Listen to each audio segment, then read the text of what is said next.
Clause 10 Polynomials Exercise 2.2 first ಮೇನಲ್ಲಿ first ಪ್ರಾಬ್ಲಮನ್ನು solve ಮಾಡಿರೋದ್ರಿಂದ ಈ ವಿಡಿಯೋದಲ್ಲಿ ಸೆಕೆಂಡ್ ಪ್ರಾಬ್ಲಮನ್ನು ಸಾಲ್ವ್ ಮಾಡೋಣ.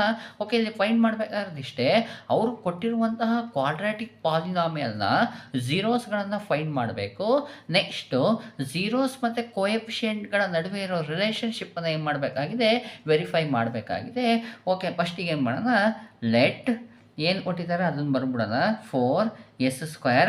ಇದು ಬರೆಯುವಾಗ ನಾವೇನು ಮಾಡಬೇಕಪ್ಪ ಅಂದರೆ, ವೇರಿಯಬಲ್ನ ಪವರ್ ಇದೆಯಲ್ಲ ಅದು ಡಿಕ್ರೀಸಿಂಗ್ ಆರ್ಡರ್ ಬರಿಬೇಕು. ಅಂದರೆ ಫಸ್ಟಿಗೆ ಹೈಯೆಸ್ಟ್ ಪವರ್ ಬರಿಬೇಕು. ನೋಡಿ, ಹೈಯೆಸ್ಟ್ ಪವರ್ 2 ಇದೆ, ಹಾಗಾಗಿ 4s². Next -4s. ನೆಕ್ಸ್ಟ್ +1 ಬರಿತೀನಿ, =0 ಬರ್ಕೊಳ್ತೀನಿ. ಇಷ್ಟು ಬರೆದಾದ್ಮೇಲೆ ನಾವೇನು ಮಾಡಬೇಕಪ್ಪ ಅಂದರೆ, ಈಗಾಗಲೇ ನಾನು ಫಸ್ಟ್ ಪ್ರಾಬ್ಲಮಲ್ಲಿ ಹೇಳ್ಕೊಟ್ಟಂಗೆ ಫ್ಯಾಕ್ಟರೈಜೇಷನ್ ಮೆಥಡಿಂದ ಇಲ್ಲಿ ನಾನು ಝೀರೋಸ್ಗಳನ್ನು ಫೈಂಡ್ ಮಾಡ್ತೀನಿ. ನಿಮಗೆ ಕ್ವಾಡ್ರಾಟಿಕ್ ಈಕ್ವೇಷನ್ ಚಾಪ್ಟರ್ ಆಯಿತು ಅಂದರೆ ನೀವು ಇದನ್ನು ಝೀರೋಸ್ಗಳನ್ನು ಫಾರ್ಮುಲಾ ಮೆಥಡಲ್ಲೂ ಸಾಲ್ವ್ ಮಾಡಬಹುದು. ಆದರೆ ಕ್ವಾಡ್ರಾಟಿಕ್ ಈಕ್ವೇಷನ್ ಚಾಪ್ಟರ್ನ ಹೇಳ್ಕೊಟ್ಟಿಲ್ಲ, ಹಾಗಾಗಿ ಫ್ಯಾಕ್ಟರೈಜೇಷನ್ ಮೆಥಡಲ್ಲೇ ನಾನೀಗ ಸಾಲ್ವ್ ಮಾಡ್ತಾ ಇದ್ದೀನಿ. ಓಕೆ, ಫಸ್ಟ್ ಏನು ಮಾಡಬೇಕಪ್ಪ ಅಂದರೆ, ಫಸ್ಟ್ ಟರ್ಮ್ ಮತ್ತು ಲಾಸ್ಟ್ ಟರ್ಮ್ಗಳನ್ನು ವಿತ್ ಸೈನ್ ಮಲ್ಟಿಪ್ಲೈ ಮಾಡ್ಕೋಬೇಕು. ನೋಡಿ, ಸೈನ್ ಏನೂ ಇಲ್ಲ ಅಂದರೆ ಪ್ಲಸ್ ಇದೆ, plus 4s² into first term ಬರೋಣ, ಲಾಸ್ಟ್ ಟರ್ಮ್ ಏನಿದೆ +1 ಇದೆ, ಮಲ್ಟಿಪ್ಲೈ ಮಾಡ್ಕೊಳ್ಳೋಣ. ಪ್ಲಸ್ ಇಂಟು ಪ್ಲಸ್ ಪ್ಲಸ್ ಬರುತ್ತೆ. 4 1s 4, s²ಗೆ s² ಬಂತು. ಓಕೆ, ಇದನ್ನು ನಾನೀಗ 2 ಟರ್ಮ್ಸ್ ಆಗಿ ಸ್ಪ್ಲಿಟ್ ಮಾಡ್ಕೋಬೇಕು. ಫಸ್ಟಿಗೆ ನಂಬರ್ ತೊಗೊಳ್ತೀನಿ, 4 ಇದೆ. 4ನ್ನು ಯಾವ 2 ಟರ್ಮ್ಗಳನ್ನು ಮಲ್ಟಿಪ್ಲೈ ಮಾಡಿದರೆ, ಯಾವ 2 ನಂಬರ್ಗಳನ್ನು ಮಲ್ಟಿಪ್ಲೈ ಮಾಡಿದರೆ ಬರುತ್ತೆ ಅಂದರೆ 1 4s 4 ಬರುತ್ತೆ.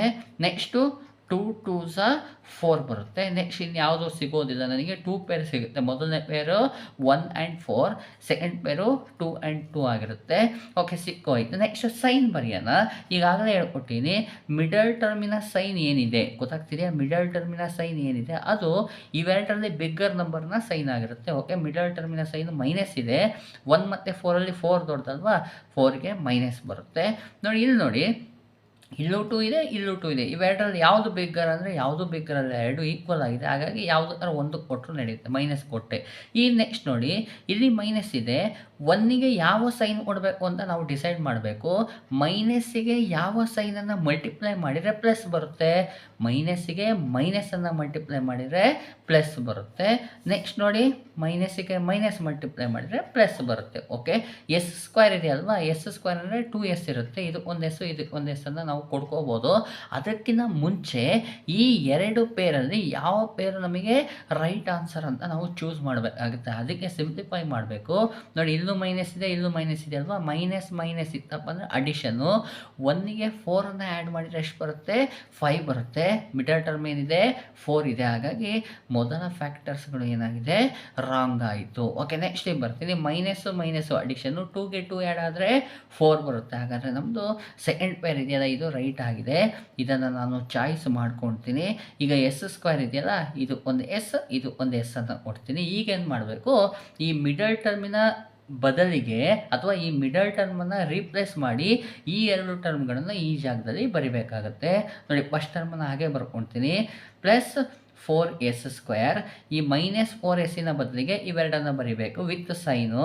ನೋಡಿ, -2s, next -2s, last term ಏನಿದೆ +1 ಹಾಗೆ ಬರ್ಕೋಬೇಕು, =0. ಈಗ ಏನು ಮಾಡಬೇಕು, 2 ಟರ್ಮಿಗೆ ಗ್ರೂಪನ್ನು ಮಾಡ್ಕೋಬೇಕು. ಗ್ರೂಪ್ ಮಾಡಿಕೊಂಡೆ ಕಾಮನ್ ಬಂದರೆ ಕಾಮನ್ ತೆಗೀರಿ. ಇಲ್ಲಿ 4 ಇದೆ, 2 ಇದೆ, ಎಸ್ 2ಅನ್ನು ಕಾಮನ್ ತೆಗಿಬೋದು. s² ಇದೆ, ಎಸ್ ಇದೆ, ಎಸ್ ಅನ್ನು ಕಾಮನ್ ತೆಗಿಬೋದು. ಕಾಮನ್ ತೆಗಿತೀನಿ. ಇಲ್ಲಿ 2 ಇದೆ, 2 ಕಾಮನ್ ತೆಗೆದೆ, 4 ಇತ್ತಲ್ವಾ, 2 2s 4 ಬರುತ್ತೆ. s² ಎಸ್ ಬಂದರೆ 1 ಎಸ್ ಉಳ್ಕೊಂತು, ಮೈನಸ್ಸಿಗೆ ಮೈನಸ್ಸು. ನೋಡಿ, 2 ಕಾಮನ್ ತೆಗೆದ್ರೆ 2 1s 2, ಎಸ್ಸು ಸಹ ಬಂದೋಗಿದೆ, ಹಾಗಾದರೆ ಎಸ್ಸು ಉಳಿಯೋದಿಲ್ಲ. ಬ್ರ್ಯಾಕೆಟ್ ಕ್ಲೋಸ್ ಮಾಡ್ತೀನಿ. ಫಸ್ಟಿಗೆ ಮೈನಸ್ ಇದೆಯಲ್ವ, ಮೈನಸ್ ಬರೀತೀನಿ. ಇಲ್ಲಿ 2 ಇದೆ, 1 ಇದೆ, ಏನಾದರೂ ನಂಬರ್ ಕಾಮನ್ ಬರುತ್ತಾ, ನಂಬರ್ ಕಾಮನ್ ಬರೋಲ್ಲ. ಹಾಗಾದರೆ 1ಅನ್ನು ಕಾಮನ್ ತೆಗಿತೀನಿ. ಎಸ್ ಇದೆ, ಇಲ್ಲಿ ಎಸ್ ಇದೆ, ಹಾಗಾಗಿ ಎಸ್ ಕಾಮನ್ ಬರೋದಿಲ್ಲ. ಬ್ರ್ಯಾಕೆಟನ್ನು ಓಪನ್ ಮಾಡಿಕೊಂಡು 1 2s 2 ಬರುತ್ತೆ. ಎಸ್ಸಿಗೆ ಎಸ್. ಇದು ಇನ್ನೊಂದು ನೆನಪಾಗಿ ಇಟ್ಕೊಂಡಿರ್ರಿ, ನಾನು ಫಸ್ಟಿಗೆ ಮೈನಸ್ ಬಂದಿತ್ತಪ್ಪ ಅಂದರೆ ಕಾಮನ್ ತೆಗೆದಾಗ ಮೈನಸ್ ಕಾಮನ್ ತೆಗೆದ್ರೆ ಒಳಗಡೆ ಪ್ಲಸ್ ಇರೋದು ಏನಾಗೋಗುತ್ತೆ, ಮೈನಸ್ ಆಗುತ್ತೆ. ಅಕಸ್ಮಾತ್ ಇದು ಮೈನಸ್ ಇದ್ದರೆ ಪ್ಲಸ್ ಬರಬೇಕು. ಯಾವಾಗ ಮೈನಸನ್ನು ಕಾಮನ್ ತೆಗೆದ್ರೆ ಗೊತ್ತಾಯ್ತಾ, ಪ್ಲಸ್ ಇರೋದು ಮೈನಸ್ ಆಯಿತು, 1 1 ಒಂದೇ ಬರುತ್ತೆ, ಈಸ್ ಈಕ್ವಲ್ ಟು 0. ನೋಡಿ ಒಂದು ಸ್ವಲ್ಪ ಅಬ್ಸರ್ವ್ ಮಾಡಿ, 2s - 1 2s - 1 ಎರಡು ಏನಾಗಿದೆ, ಸೇಮ್ ಇರೋದ್ರಿಂದ 2s - 1 ಕಾಮನ್ ತೆಗಿತೀನಿ. ಓಕೆ, 2s - 1 ಕಾಮನ್ ತೆಗೆದ್ಬಿಟ್ರೆ ಉಳಿಯೋದೇನಿದೆ, 2s ಉಳಿಯುತ್ತೆ. 2s ಇದು 2s - 1 ಕಾಮನ್ ತೆಗೆದ್ರೆ ಉಳಿಯೋದೇನು, -1 ಬಂತು, ಈಸ್ ಈಕ್ವಲ್ ಟು 0. ಓಕೆ, ಇವೆರಡನ್ನು ಏನು ಮಾಡೋಣ, 0ಗೆ ಈಕ್ವಲೇಟನ್ನು ಮಾಡ್ಕೊಳ್ಳೋಣ. 2s - 1 is equal to 0 or 2s - 1 is equal to 0 ಆಗೋಯಿತು. ಓಕೆ, ಇದನ್ನು ಸಿಂಪ್ಲಿಫೈ ಮಾಡ್ಕೊಳ್ಳೋಣ, ಅಂದರೆ ಎಸ್ ವ್ಯಾಲ್ಯೂ ಫೈಂಡ್ ಮಾಡೋಣ. -1 ಆ ಸೈಡ್ ಟ್ರಾನ್ಸ್ಫರ್ ಮಾಡಿದರೆ 2s is equal to minus ಇರೋದೇನಾಯಿತು, +1 ಆಯಿತು. ಎಸ್ ವ್ಯಾಲ್ಯೂ ಬೇಕಲ್ವ, ಇವೆರಡರ ನಡುವೆ ಇಂಟು ಇರೋದ್ರಿಂದ ಡಿವೈಡ್ ಬೈ ಆಗುತ್ತೆ. ಎಸ್ ಈಸ್ ಈಕ್ವಲ್ ಟು 1/2 ಆಗೋಯಿತು.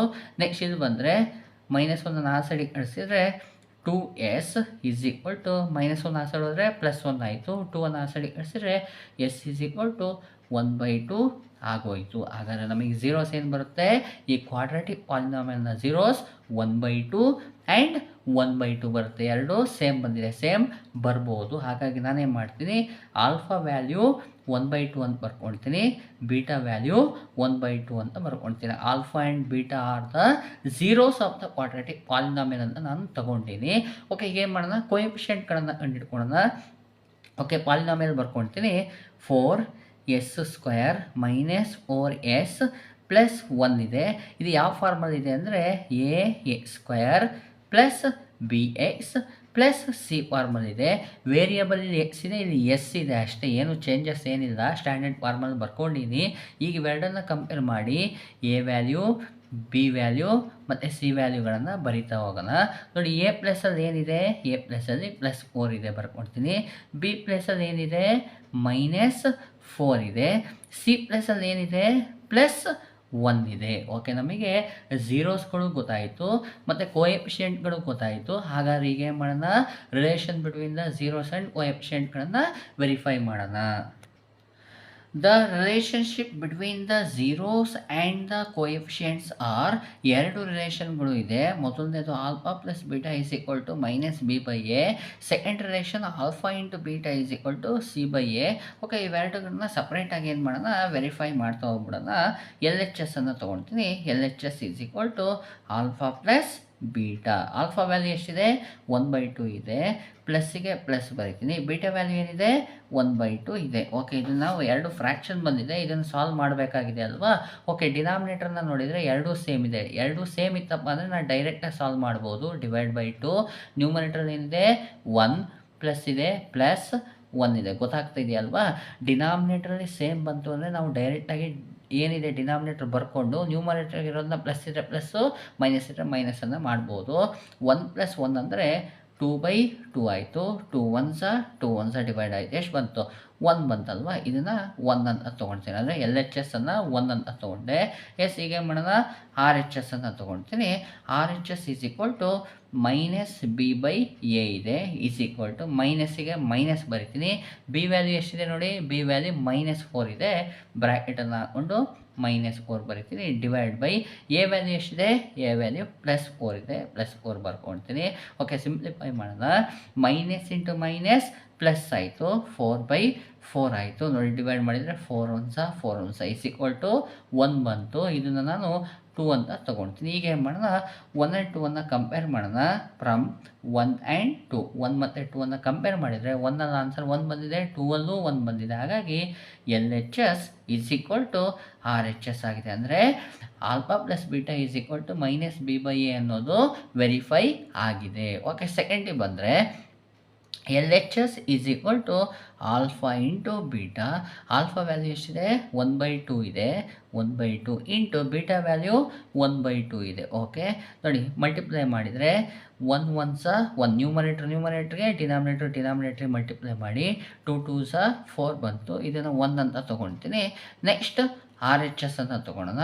R H S is equal to C by A ಇದೆ. ಓಕೆ, ಸಿ ವ್ಯಾಲ್ಯೂ ಎಷ್ಟಿದೆ? ಸಿ ವ್ಯಾಲ್ಯೂ 1 ಇದೆ, 1 ಬರ್ಕೊಳ್ತೀನಿ. ಡಿವೈಡ್ ಬೈ ಎ ವ್ಯಾಲ್ಯೂ ಎಷ್ಟಿದೆ? +4 ಇದೆ, +4 ಬರ್ತೀನಿ. 1/4 ಬಂತು. ಇದನ್ನು ನಾವು ಸಿಂಪ್ಲಿಫೈ ಮಾಡೋಕ್ಕೆ ಬರಲ್ಲ, ಹಾಗಾಗಿ ಇದನ್ನು 2 ಅಂತ ತೊಗೊಳ್ತೀನಿ. ಈಗ ಏನು ಮಾಡೋಣ, ಫ್ರಮ್ 1 ಆ್ಯಂಡ್ 2, 1 ಮತ್ತು 2 ಎರಡನ್ನು ಕಂಪೇರ್ ಮಾಡೋಣ. ನೋಡಿ, 1ನಲ್ಲಿ ಆನ್ಸರ್ 1/4 ಬಂದಿದೆ, 2ಅಲ್ಲಿ ಆನ್ಸರ್ 1/4 ಬಂದಿದೆ. ಎರಡರಲ್ಲೂ ಏನಾಗಿದೆ? ಈಕ್ವಲ್ ಆಗಿದೆ. ಹಾಗಾಗಿ R H S is equal to L H S is equal to R H S equal ಆಗೋಯಿತು. ಹಾಗಾಗಿ ಸೆಕೆಂಡ್ ರಿಲೇಷನ್ ಏನಾಗಿದೆ? ವೆರಿಫೈ ಆಗಿದೆ. ಈ ರೀತಿಯಾಗಿ ನೀವು ಸೆಕೆಂಡ್ ಪ್ರಾಬ್ಲಮನ್ನು ಸಾಲ್ವ್ ಮಾಡ್ಕೊಳ್ಳಿ.